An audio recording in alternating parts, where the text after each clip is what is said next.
Hello મિત્રો, આજે આપણે 11 જીવ વિજ્ઞાન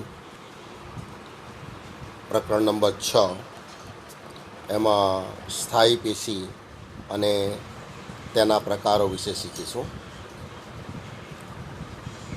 આગળ આપણે જોઈ ગયા કે વનસ્પતિ પેશી એના બે પ્રકાર છે, વર્ધનશીલ પેશી અને અવર્ધનશીલ પેશી, અથવા આપણે એને સ્થાયી પેશી તરીકે ઓળખી ગયા.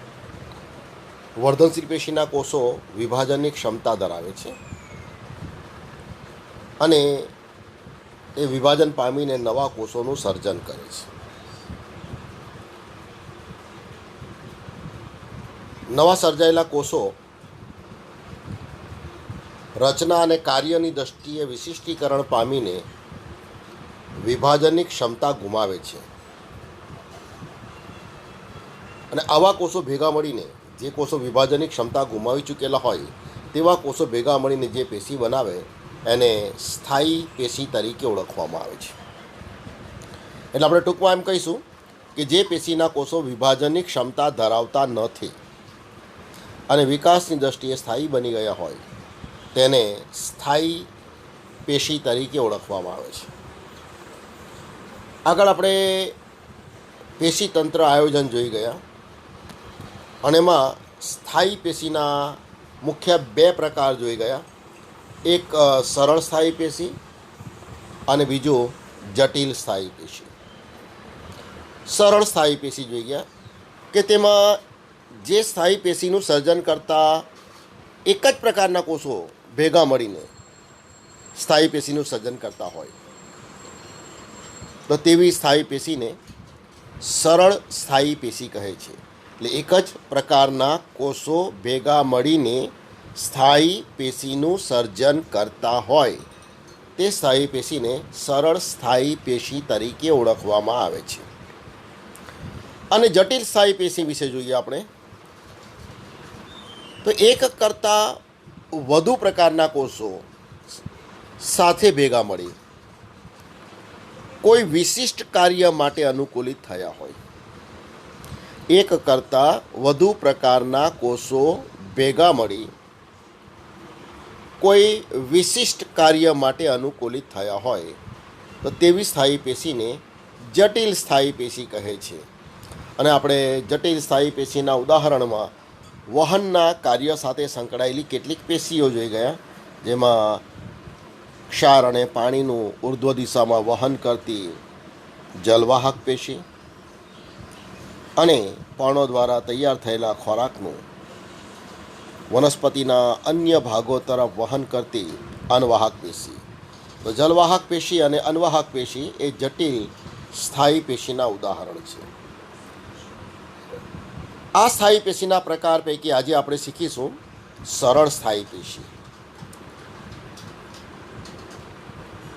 તો અહીંયા આપણે જોઈ ગયા કે એક આ સ્થાયી પેશીના કોષો ફરીથી એક તો વિભાજન પામતા નથી અને બધા જ કોષો રચના અને કાર્યની દ્રષ્ટિએ એક સરખા હોય છે, એટલે જ એને સરળ પેશી કહે. એક જ પ્રકારના કોષો ભેગા મળીને આ સ્થાયી પેશીનું સર્જન કરતા હોય એટલે એને સરળ સ્થાયી પેશી કહેવાય છે. હવે આ સરળ સ્થાયી પેશીના પ્રકાર આપણે જોઈએ. સરળ પેશી એના મુખ્ય 3 પ્રકાર છે: મૃદુતક પેશી, સ્થૂલ કોણક પેશી અને દ્રઢોતક પેશી. સરળ સ્થાયી પેશી એના 3 પ્રકાર થઈ ગયા: મૃદુતક પેશી, સ્થૂલ કોણક પેશી અને દ્રઢોતક પેશી. હવે આમાંથી કોઈ પણ એક પેશી 2 થી 3 માર્કમાં પૂછાય છે ત્યારે આપણે એ પેશીનું સ્થાન, કે વનસ્પતિના કયા કયા ભાગોમાં અને એ ભાગમાં કઈ કઈ જગ્યાએ આ પેશી આવેલી હોય છે એટલે ચોક્કસ સ્થાન એનું લખવાનું છે. બીજું આકૃતિ સહિત એની રચના અને એ પેશીના કાર્યો. આ 3 બાબત આપણે 2 થી 3 માર્કના પ્રશ્નમાં લખવી પડે: સ્થાન, આકૃતિ સહિત એ પેશીની રચના અને કાર્યો. તો આ પૈકી આપણે સૌથી પ્રથમ સ્થાયી પેશી વિશે શીખીશું અને એ સ્થાયી પેશી છે મૃદુતક પેશી. સૌથી પહેલી પેશી આપણે શીખીશું મૃદુતક પેશી. તો અહીંયા આપણે આ પેશીનું સ્થાન લઈએ. આપણે તો વનસ્પતિના દરેક અંગમાં, દરેક અંગ એટલે મૂળ, પ્રકાંડ, પર્ણ, પુષ્પ, ફળ અને બીજ, દરેક અંગમાં આ પેશી આવેલી હોય છે. અને પછી દરેક અંગમાં જુદા જુદા સ્થાને આવેલી હોય છે.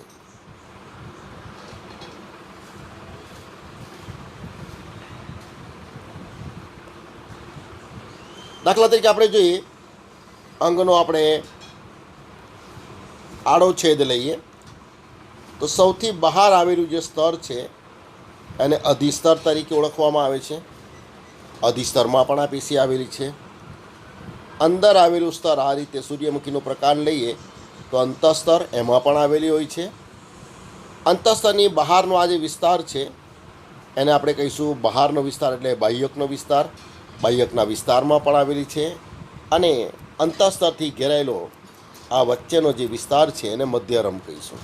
એટલે આ જે સૌથી બહાર બતાવ્યું છે અધિસ્તર, અંદર ગોઠવાયેલું સ્તર અંતઃસ્તર, અધિસ્તર અને અંતઃસ્તર વચ્ચેનો વિસ્તાર એટલે બાહ્યકનો વિસ્તાર, અને અંતઃસ્તરથી ઘેરાયેલો મૂળ કે પ્રકારનો વચ્ચેનો વિસ્તાર એટલે એને મધ્યરમ તરીકે ઓળખવામાં આવે છે. તો આ મૃદુતક પેશી અધિસ્તરમાં પણ આવેલી છે, બાહ્યકના વિસ્તારમાં પણ ગોઠવાયેલી હોય છે, અંતઃસ્તરમાં પણ જોવા મળે છે, અને મધ્યરમ એમાં પણ આવેલી હોય છે. એટલે વનસ્પતિના દરેક અંગમાં જુદા જુદા સ્થાને આ પેશી આવેલી હોય છે. બીજું આપણે જોઈએ, આ પેશી વાહક પેશી સાથે પણ સંકળાયેલી છે. વાહક પેશી એક કરતાં વધુ પ્રકારના કોષો ભેગા મળીને જટિલ સ્થાયી પેશીનું સર્જન કરતા હોય છે. એટલે જલવાહક પેશી સાથે સંકળાયેલી મૃદુતક પેશી, જેને જલવાહક મૃદુતક તરીકે ઓળખવામાં આવે છે, અને અનવાહક સાથે સંકળાયેલી મૃદુતક પેશી એને અનવાહક મૃદુતક તરીકે ઓળખવામાં આવે છે. રચનાકીય મુદ્દા આપણે લઈએ તો આકૃતિમાં જોઈ શકીએ તેમ આ પેશીના કોષો ગોળ, લંબગોળ, અંડાકાર કે બહુકોણીય હોઈ શકે. તો મોટાભાગે ગોળ, અંડાકાર, વર્તુળાકાર, કેટલાક કિસ્સામાં એ બહુકોણીય પણ જોવા મળે છે. તો કોષોનો આકાર એમાં ભિન્નતા છે, ગોળ, લંબગોળ, અંડાકાર, બહુકોણીય વગેરે. બીજું આપણે લઈએ તો કોષો ગોળ આકારના હોય કે લંબગોળ આકારના હોય તો કોષોની વચ્ચે સૂક્ષ્મ અવકાશ જોવા મળે છે, અને કોષોની વચ્ચે આવેલો અવકાશ એને આંતરકોષીય અવકાશ તરીકે ઓળખવામાં આવે છે. તો જુદા જુદા આકારની છે. કોષો આંતરકોષીય અવકાશ રહે તે રીતે ગોઠવાયેલા હોય છે. કોષો આંતરકોષીય અવકાશ રહે તે રીતે ગોઠવાયેલા હોય છે, અને જો બહુકોણીય હોય તો ગાઢ રીતે પણ સંકળાયેલા હોય છે. કોષોની ફરતે આવેલી કોષ દિવાલ પાતળી અને સેલ્યુલોઝની બનેલી હોય છે, અને કોષોની અંદર કોષરસ આવેલું હોવાથી એને જીવંત પેશી તરીકે ઓળખવામાં આવે છે. તો આ રીતે આકૃતિ પરથી જોઈએ આપણે તો કોષોનો આકાર આપણને જુદો જુદો દેખાય છે. કોષો ગોળ કે લંબગોળ આકારનો તો કોષોની વચ્ચે અવકાશ દેખાય છે, જેને આપણે આંતરકોષીય અવકાશ તરીકે ઓળખીશું. કોષોની ફરતે આવેલી દિવાલ, કોષ દિવાલ પાતળી અને સેલ્યુલોઝની બનેલી હોય છે, અને કોષોમાં કોષરસ આવેલો હોવાથી એ જીવંત પેશી તરીકે ઓળખાય છે.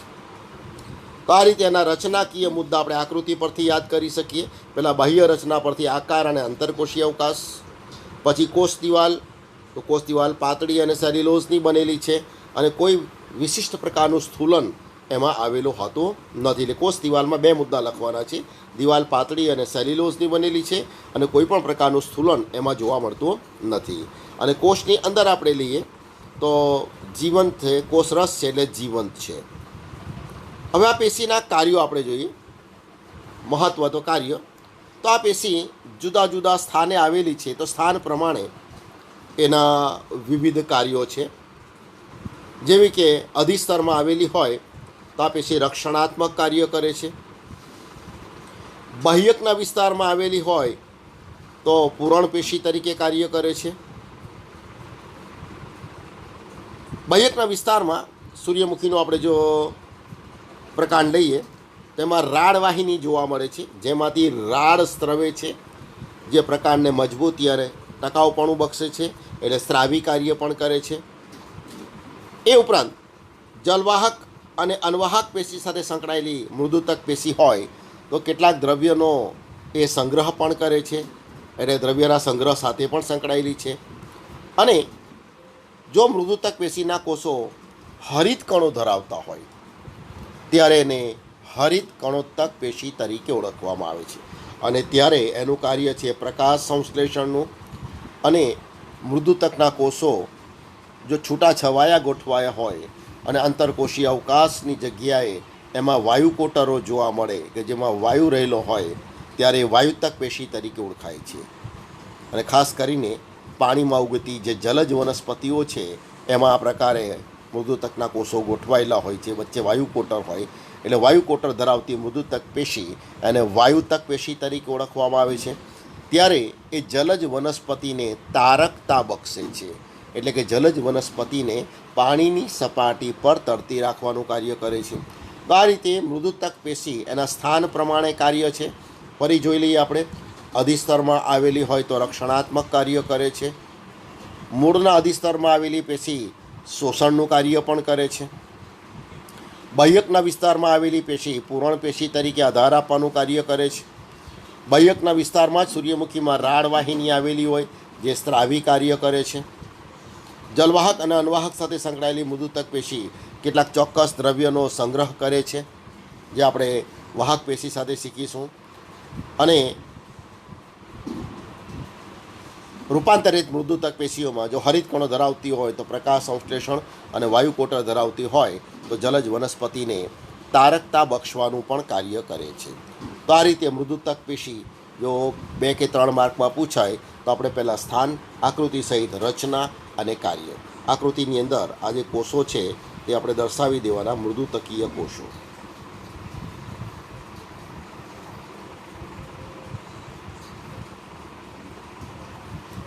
આંતરકોષીય અવકાશ ફરતે સેલ્યુલોઝની બનેલી દિવાલ, અંદર કોષરસ, આટલા નામ અંદર લખી દેવાના છે અહીંયા.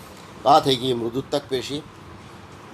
ત્યારબાદ આપણે બીજી પેશી લઈએ અને એ છે સ્થૂલ કોણક પેશી. સ્થૂલ કોણક પેશી તો આ પેશીનું સ્થાન ખાસ આપણે યાદ રાખવાનું છે કે માત્ર દ્વિદળી વનસ્પતિના હવાઈ અંગોના અધઃ સ્તરમાં જ આ પેશી આવેલી હોય છે. તો એક તો દ્વિદળી વનસ્પતિ આવી ગઈ, અધિસ્તરની નીચે એટલે આપણે એને કહીશું અધઃ સ્તર.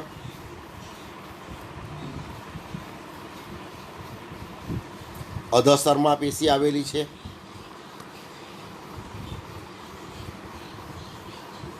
અને હવાઈ અંગો કયું છે એટલે કોઈ પણ ભૂમિગત ભાગોમાં આ પેશી હોતી નથી.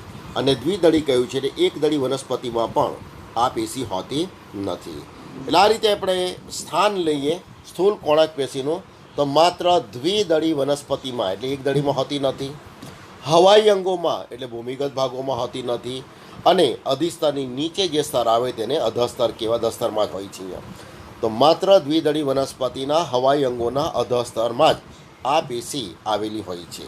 એનો અર્થ કે એક દળી વનસ્પતિમાં આ પેશી હોતી નથી અને ભૂમિગત ભાગોમાં આ પેશીનો અભાવ હોય છે. હવે આકૃતિ સહિત એની આપણે રચના લઈએ આપણે તો એના જે કોષો છે ગોળ કે લંબગોળ આકારના હોય છે અને એના જે ખૂણાઓનો ભાગ છે કોષોને એમાં સ્થૂલન જોવા મળે છે. તો ખૂણાના ભાગમાં સ્થૂલન આવેલું હોવાથી એમાં આંતરકોષીય અવકાશ જોવા મળતો નથી. અને કોષ દિવાલમાં ખૂણાના ભાગમાં સ્થૂલન છે. તો શાનું સ્થૂલન છે? તો આ જે સ્થૂલન છે સેલ્યુલોઝનું હોઈ શકે, હેમી સેલ્યુલોઝ અને પેક્ટિન દ્રવ્યનું હોય છે. તો માત્ર ખૂણાના ભાગમાં સ્થૂલન થયેલું હોવાથી એના ખૂણાના ભાગની કોષ દિવાલ જાડી જોવા મળશે, જ્યારે કોષની બાકીની કોષ દિવાલ પાતળી જોવા મળે છે. અને કોષો જીવંત હોવાથી જે તે અંગમાં આવેલી હોય ત્યાં સતત વૃદ્ધિ થાય છે, એટલે અંગની વૃદ્ધિ ત્યાં અટકતી નથી. આકાર જોઈ ગયા આપણે, અંડાકાર, વર્તુળાકાર, બહુકોણીય, ને ઘણી વખત એ હરિતકણ પણ ધરાવે છે. ગોળ કે લંબગોળ હોય તો પણ આંતરકોષીય અવકાશનો અભાવ હોય છે. કારણ આપણે જોઈ ગયા કે ખૂણાના ભાગની દિવાલમાં સેલ્યુલોઝ, હેમિસેલ્યુલોઝ અને પેક્ટિન દ્રવ્યનું સ્થૂલન થયેલું હોય છે, અને હરિતકણ ધરાવતી હોય તો ખોરાકનો સંચય પણ કરે છે. આ પેશીનું કાર્ય આપણે એક જોઈએ, જો હરિતકણ ધરાવતી હોય ત્યારે એ ખોરાક બનાવીને સંગ્રહ પણ કરે છે, પણ મોટે ભાગે તરુણ પ્રકાંડ અને પર્ણદળની અંદર આ પેશી વિકાસ પામતા ભાગોને યાંત્રિક આધાર અથવા યાંત્રિક મજબૂતાઈ પૂરી પાડે છે. એટલે યાંત્રિક મજબૂતાઈ પૂરી પાડતી અને જીવરસ, કોષરસ ધરાવતી આ પેશી છે, એટલે એને જીવંત યાંત્રિક પેશી તરીકે ઓળખવામાં આવે છે. જીવંત યાંત્રિક પેશી એટલે સ્થૂળ કોણાક પેશી જ્યારે પૂછાય છે ત્યારે બે રીતે પૂછાય છે: જીવંત યાંત્રિક પેશી વર્ણવો, અથવા કોઈ પણ મૂળ અને એકદળી વનસ્પતિમાં ન આવેલી હોય તેવી પેશી વર્ણવો, અથવા દ્વિદળી વનસ્પતિના હવાઈ અંગોના અધસ્તરમાં જ આવેલી હોય તે પેશી વર્ણવો. તો આ રીતે આમાંથી પ્રશ્ન પૂછાય છે. એની આકૃતિ આપણે જોઈ લઈએ તો આપણે જોઈએ કોષો એની અંદર ગોળ કે લંબગોળ આકારના છે, આંતરકોષીય અવકાશનો અભાવ છે, અને ખૂણાના ભાગમાં સ્થૂલન થયેલું હોય છે. જીવરસ ધરાવે છે એટલે જીવંત યાંત્રિક પેશી છે. બરાબર છે? તો આ થઈ ગઈ જીવંત યાંત્રિક પેશી. હવે આગળ જોઈએ આપણે ત્રીજી પેશી. તો ત્રીજી પેશી છે દ્રઢોત્તક પેશી. આ દ્રઢોત્તક પેશી વિકાસ દરમિયાન એમાં જીવરસ વપરાઈ જતો હોવાથી એને નિર્જીવ યાંત્રિક પેશી તરીકે ઓળખવામાં આવે છે. એટલે દ્રઢોત્તક પેશી જ્યારે પૂછાય ત્યારે નિર્જીવ યાંત્રિક પેશી વર્ણવો, આ રીતે પૂછાય છે. હવે એનું પણ આપણે સ્થાન લઈએ તો આ પેશી મૃદુતક પેશીની જેમ જ વનસ્પતિના દરેકે દરેક અંગમાં જુદા જુદા સ્થાને આવેલી હોય છે. એટલે મૃદુતકની જેમ જ એનું પણ સ્થાન થશે વનસ્પતિના દરેકે દરેક અંગમાં, અને જુદા જુદા સ્થાને આ પેશી આવેલી હોય છે. આ પેશીની રચના આપણે લઈએ, તેના જે કોષો છે લગભગ બહુકોણીય આકારના છે. કોષોનો આકાર બહુકોણીય, આયામ છેદમાં એના કોષો લાંબા દેખાય છે, સાંકડા કોષો છે, અને આડા છેદમાં એના કોષો બહુકોણીય દેખાય છે. આંતરકોષીય અવકાશનો એમાં અભાવ હોય. બહુકોણીય છે એટલે કોષો એવી રીતે ગોઠવાયેલા છે કે કોષોની વચ્ચે અવકાશ બનતો નથી, એટલે આંતરકોષીય અવકાશનો અભાવ હોય છે. તેની દિવાલમાં લિગ્નિન દ્રવ્યનું સ્થૂલન થયેલું હોય છે. તો આ લિગ્નિન દ્રવ્યના સ્થૂલનને કારણે એની સમગ્ર દિવાલ જાડી બને છે, અને કોષની અંદર જે કોટર છે એ નાનું બની જાય છે, અને એની કોષ દિવાલમાં થોડા થોડા અંતરે જ્યાં લિગ્નિનનું સ્થૂલન હોતું નથી ત્યાં ગર્ત જેવી, ખાડા જેવી રચના જોવા મળે છે. અને લિગ્નિનના સ્થૂલનને કારણે એની કોષ દિવાલ મજબૂત, કઠણ અને પાણી માટે અપ્રવેશશીલ બની જાય છે. વિકાસ દરમિયાન એમાં જીવરસ મોટે ભાગે વપરાઈ જાય છે, એટલે વિકાસને અંતે જીવરસ વગરના એટલે કે મૃત બને છે. તો આ રીતે વિકાસને અંતે નિર્જીવ બનતી આ પેશી જે વનસ્પતિના અંગોને યાંત્રિક મજબૂતાઈ આપે છે, એટલે દ્રઢોત્તક પેશીને નિર્જીવ યાંત્રિક પેશી તરીકે ઓળખવામાં આવે છે. અહીં આપણે જોઈએ કે વનસ્પતિના અંગો એને યાંત્રિક મજબૂતાઈ આપવાનું કાર્ય કરે છે. હવે આ જે દ્રઢોત્તક પેશી છે એમાં રચના, ઉત્પત્તિ અને વિકાસને આધારે એના બે પ્રકાર જોવા મળે છે. શાને આધારે? તો અહીંયા એક માર્કમાં પ્રશ્ન પૂછાશે, દ્રઢોત્તક પેશીના પ્રકાર શાને આધારે પાડવામાં આવે છે? તો એની રચના, એની ઉત્પત્તિ અને એના વિકાસને આધારે. તો રચના, ઉત્પત્તિ અને વિકાસને આધારે આપણે જોઈએ તો આ જે દ્રઢોત્તક પેશી છે એના બે પ્રકાર છે. પહેલો પ્રકાર છે તંતુઓ અને બીજો પ્રકાર છે અસ્થિકોષો અથવા એને કઠકો તરીકે પણ ઓળખવામાં આવે છે. પહેલો પ્રકાર લઈએ આપણે એમાંથી તંતુઓ. તો આ જે તંતુઓ છે એ આપણે જોઈ ગયા કે વનસ્પતિના જુદા જુદા અંગોમાં જુદા જુદા સ્થાને જે દ્રઢોત્તક પેશી જોવા મળે છે એ દ્રઢોત્તક પેશીના કોષો એક તો વિવિધ અંગોમાં જોવા મળે, લાંબા, પાતળા અને એના છેડા અણીવાળા હોય છે. દ્રઢોત્તક પેશી જ છે એટલે કોષોની દિવાલ જાડી અને લિગ્નિનથી સ્થૂલિત થયેલી હોય છે. આડા છેદમાં એના કોષો બહુકોણીય દેખાય છે, જ્યારે આયામ છેદમાં આના કોષો લાંબા, સાંકડા છેડાવાળા અને લિગ્નિનથી સ્થૂલિત દેખાય છે. આડા છેદમાં આપણે એના કોષો જોઈએ તો આ રીતે બહુકોણીય આકારના હોય છે.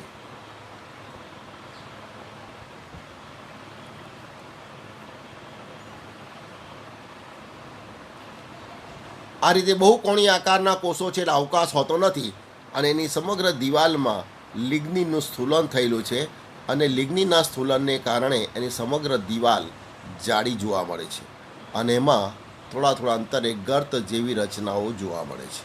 તો આ રીતે લિગ્નિનનું સ્થૂલન, જાડી દિવાલ અને એમાં લિગ્નિનનું સ્થૂલન જોવા મળે છે.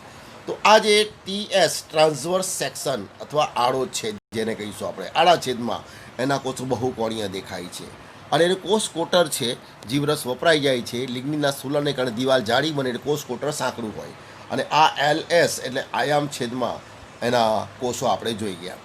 તો આ રીતે દ્રઢોત્તક તંતુઓ જે વનસ્પતિના વિવિધ અંગોમાં જોવા મળે છે, આડા છેદમાં બહુકોણીય અને આયામ છેદમાં એના કોષો લાંબા, સાંકડા છેડાવાળા, તીણા છેડાવાળા હોય છે અને દિવાલમાં લિગ્નિનનું સ્થૂલન જોવા મળે છે. દ્રઢોત્તક પેશીનો બીજો પ્રકાર આપણે લઈએ તો એ છે અસ્થિકોષો અથવા કઠકો. એનું સ્થાન આપણે લઈએ તો કાચલ, અખરોટ એના ફલાવરણમાં જોવા મળે છે અને કેટલાક ફળ એનો જે ગર પ્રદેશ અથવા માવો જેને આપણે કહીએ છીએ એમાં જોવા મળે, જેવા કે નાશપતિ, ચીકુ, જમરૂક આવા ફળોના ગર પ્રદેશમાં એટલે એના માવામાં જોવા મળે છે અહીંયા. અને સિંબી કુળની વનસ્પતિના બીજાવરણમાં જોવા મળે, વાલના બીજાવરણ જે લઈએ આપણે અહીંયા, અને ચાના પર્ણમાં પણ આ પેશી આવેલી હોય છે. એટલે એનું સ્થાન ખાસ યાદ રાખવાનું છે. અસ્થિકોષો સામા જોવા મળતા નથી. કાચલ એટલે કે પેલું અખરોટ એના ફલાવરણમાં છે, કેટલાક ફળના ગર પ્રદેશમાં જેવા કે ચીકુ, નાશપતિ, જમરૂક વગેરે. સિંબિકોળની વનસ્પતિના બીજની ફરતે જે આવરણ છે જેને બીજાવરણ કહીશું, બીજાવરણમાં છે અને ચાના પર્ણમાં. અને આ ચાના પર્ણમાં આમાંથી કઈ પેશી આવેલી છે એમાં ખાસ કરીને પ્રશ્ન પૂછાય છે. અહીંયા કઠકો અથવા અસ્થિકોષો.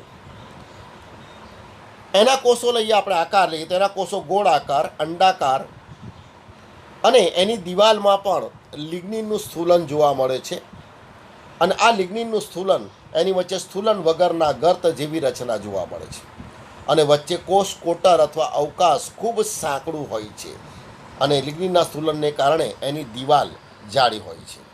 તો એની અંદર ટૂંકા, નળાકાર અને સ્થૂલિત હોય છે કોષો. અંદર પોલાણ સાંકડું બની જાય છે અને દ્રઢોત્તક પેશી જ છે તેનું કાર્ય પણ જે તે ભાગોને યાંત્રિક મજબૂતાઈ આપવાનું છે અહીંયા. તો આ રીતે દ્રઢોત્તક પેશી અને એના પ્રકાર આપણે જોઈ ગયા.